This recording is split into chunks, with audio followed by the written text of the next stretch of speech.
Hello students, Sacred Heart High School welcomes you. Today we will be studying Maths for Standard 6th, Chapter 13, Profit and Loss. We will study this lesson with the help of an example. He is Ram and he is a shopkeeper. Ram buys all his goods at lower rates from the wholesaler.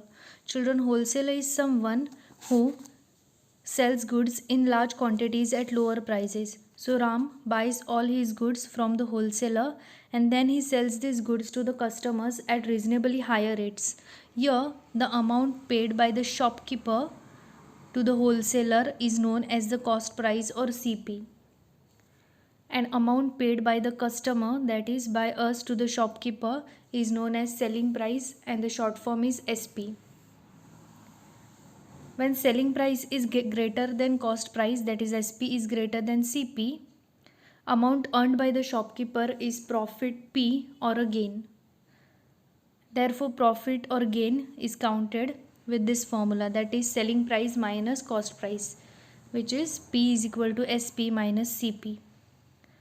When selling price is less than cost price, that is SP is less than CP, amount lost by the shopkeeper is known as the loss, and the formula to find out the loss is cost price minus selling price, or L is equal to CP minus SP. Find the profit or the loss if cost price is rupees 50 and selling price is rupees 60. So children, here we have been provided with cost price and selling price. We have been told to find out whether it is a profit or a loss. So first we will write the given information, that is called cost price and selling price. We can see that selling price is greater than cost price, therefore it is a profit. So we will use the formula for finding out the profit, which is selling price minus cost price. So after simplifying we get the answer 10. Therefore profit is rupees 10. Next example, Naina bought a television for rupees 33,298 and sold it for rupees 28,680. Find the profit or the loss incurred by Naina.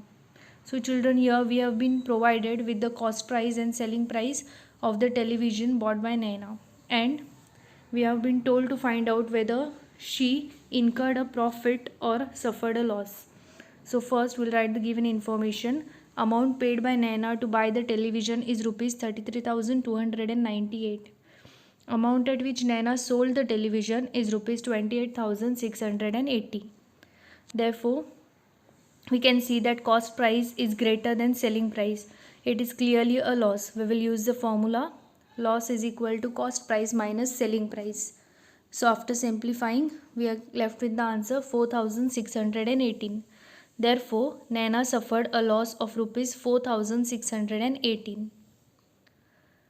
Now children, to find the cost price or selling price when profit is already been given, we know the formula for profit, which is selling price minus cost price. So we will just interchange the values, that is selling price is equal to profit plus cost price and cost price is equal to selling price minus profit. These are the formulas we will use when we have already been given the profit and we are told to find out either cost price or selling price. Now to find the cost price or selling price when loss is given, we know the formula for loss, which is cost price minus selling price. So cost price is equal to loss plus selling price, or selling price is equal to cost price minus loss. These are the formulas we will use when we have already been given the loss suffered and we have to find out either cost price or selling price. We will see an example related to this.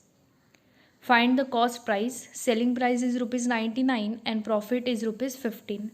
First we'll write the given information and we know the formula, that is cost price. We have to find out the cost price. Therefore cost price is equal to selling price minus profit. So after simplifying, we are left with the answer 84. Therefore cost price is rupees 84. Children, now we will recall the formulas, that is profit is equal to selling price minus cost price. Loss is equal to cost price minus selling price. Selling price will be profit plus cost price and cost price will be selling price minus profit. Cost price will be loss plus selling price and selling price will be cost price minus loss. Children, these are the formulas we need to keep in mind in order to solve the sums related to profit and loss. I hope children, you all have understood profit and loss.